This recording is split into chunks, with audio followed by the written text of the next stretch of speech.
All right, today we're going to do a quick little read-through of these milestone review questions. This is for S8P3 over speed, velocity, acceleration, and motion, and a little bit of gravity.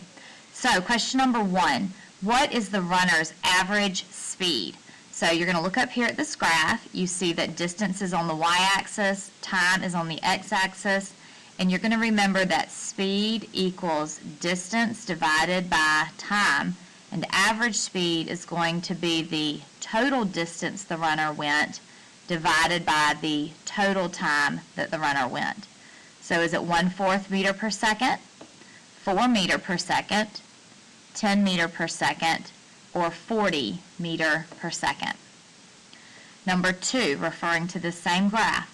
If the runner continues at the same speed, how far will the runner travel in 30 seconds? Because notice this ends at 10 seconds. So you'll take whatever you got up here and you'll extend that answer for 30 seconds. Is it 7.5 meters, 40 meters, 80 meters, or 120 meters? Number 3. Which data table represents an object that is decelerating? So remember what it means to decelerate. And in 8th grade math, these are considered two-way tables. So would that be A with this table? Notice what is happening with time and what is happening in regards to speed. Would it be B? Notice what is happening with time and then look at the speed as time goes by. C, look at your time and then look at your speed. Or D, look at your time and then look at your speed. Decelerating. Remember what it means to decelerate. Number 4, we have a chart. This is acceleration due to gravity. We have time of 1, 2, 3, 4 seconds, and we see that the velocity of 9.8, 19.6, 29.4, and 39.2. So which conclusion can you draw from the data presented in this table? A, as an object falls to the ground, its acceleration due to gravity changes.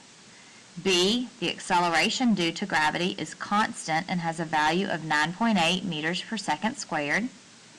C, heavier objects fall to the ground faster than lighter objects. Or D, gravitational attraction does not affect the acceleration of an object. Number 5, pressing on the brake pedal of a car causes a brake pad to be applied to a rotor. This application of pressure slows the rotation of the wheel, resulting in a decrease of speed in the car. What force slows the rotation of the wheel? Is it A, friction, B, nuclear, C, gravitational, or D, electromagnetic? Number 6, what kind of force is exerted on an object that the net, and remember that net force is just a fancy word for the total forces, would be 0? Is that A, an unbalanced force, B, friction, C, gravity, or D, balanced? Flip on over with me to number 7. Feel free to pause the video at any time as needed. Number 7, which of the following is an example of changing acceleration? Remember, there are 3 ways to accelerate. A, a train traveling 60 miles per hour south. B, a boat sailing west at 5 knots. C, a person jogging at 3 meters per second along a winding path. So winding path means it's got a lot of curves. D, a car stopped at a red light. Number 8, which of the following is not needed to determine the velocity of a moving truck? So remember, what do we need to know for velocity? What is velocity? A, the mass of the truck. B, the distance it travels. C, the time it takes to travel that distance, or D, the direction in which it is traveling. Now be careful because this question says which of the following is not needed. So 3 of these are needed, 1 of them is not, and that's the one that you need to pick, the one that is not needed. 3 of them are. Number 9, an object accelerates if its A, speed remains constant, B, direction changes, C, mass remains constant, or D, motion can be plotted on a graph. Remember the 3 ways to accelerate. Number 10, what is the average speed of an object that travels 100 meters in 20 seconds? Remember that speed is distance divided by time. So calculate the average speed. Number 11. Which object has the greatest inertia? A 3-gram ping pong ball, B, a 5-gram marble, C, a 1-kilogram rubber ball, or D, this should be a 50-kilogram bowling ball. That should be 50-kilogram bowling ball. My hole punch through it. And maybe 20. Regardless, it's the larger of all of these. Hint, hint. Number 12. What happens to an object if the forces acting upon it are unbalanced? A, its motion will not change. B, the object will come to a stop. C, the net force will be 0. Or D, its motion will change. What happens to an object if the forces acting upon it are unbalanced? Number 13, what happens to an object moving in the same direction as the net force? A, it will speed up. B, its motion will not change. C, it will stop moving. Or D, it will slow down. Number 14, which pair of objects will have the least gravitational attraction to each other? A, 2 cinder blocks 6 centimeters apart. So a cinder block would basically be like what the walls of the school are made out of. They're pretty heavy, pretty large. B, 2 marbles 12 centimeters apart. C, a cinder block and marble 6 centimeters apart. Or D, a cinder block and marble 12 centimeters apart. So think what factors affect gravitational attraction. Number 15, which walking surface has the least amount of friction? A, sand, B, ice, C, wood floor, or D, carpet.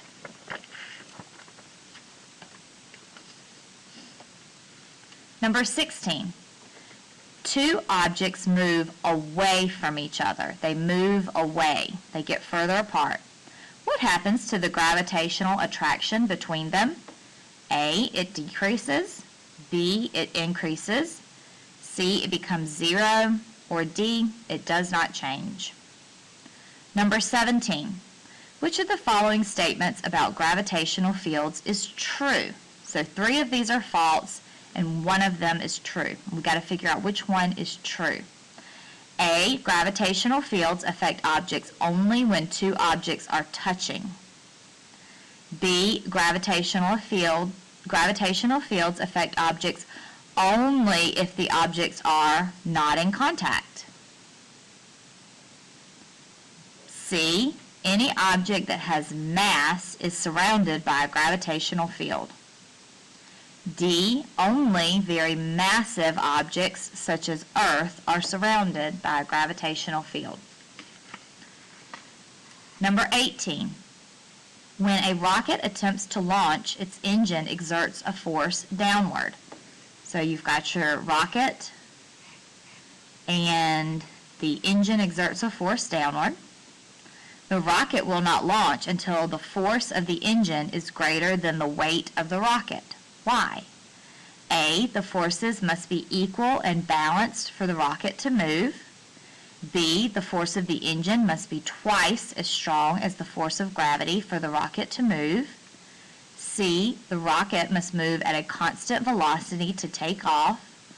Or D, the force of the engine must be greater than the force of gravity to produce a net force upward. Number 19. If an object falls far enough, it will reach terminal velocity. At this velocity, the force of air resistance is equal to the force of gravity on the object. The forces on the falling object are balanced. What will happen to the object and why? The object will accelerate towards the ground because gravity is pulling on it. B, the object will hover in midair because the forces on it are balanced. C, the object will fall at a constant velocity because the forces on it are balanced. Or D, the object will decelerate until it reaches a full stop at the ground. Number 20. You slide a box across a table. Which force would cause the box to stop sliding before it reaches the end of the table? A balanced force, gravity, friction, or inertia? What's going to cause the box to stop sliding? Number 21. Select two factors that affect the gravitational attraction between objects. Is it A, density, B, distance, C, friction, D, mass, E, temperature, or F, volume? Two factors that affect gravitational attraction. Almost done. Number 22. The diagram shows the Sun and 4 planets in our solar system: Mercury, Venus, Mars, Earth, and Mars. On which planet is the Sun's gravitational field the weakest? Mars, Earth, Venus, or Mercury? Number 23. Which of these best illustrates Newton's first law of motion? A, an ice skating rink has more friction than a soccer field. B, an asteroid floating in space will move at a constant velocity until a net force acts on it. C, when a force affects an object, the amount of mass in an object does not affect its acceleration. Or D, when a moving marble strikes another, a stationary marble, both move forward at the same velocity. Newton's first law, which one? And last, number 24. So we have a graph that shows the velocity of a plane over time. So this is velocity, this is time. Our slope here is going to tell us about acceleration because it's velocity divided by time. Which statement about the motion of the plane is true? One of these is true. A, the plane decelerates for the first 15 minutes. B, the plane accelerates between 15 and 20. C, the plane steadily accelerates over the entire journey. Or D, the plane does not accelerate between 15 and 20. Okay, so finish this up and listen for instructions from your teacher.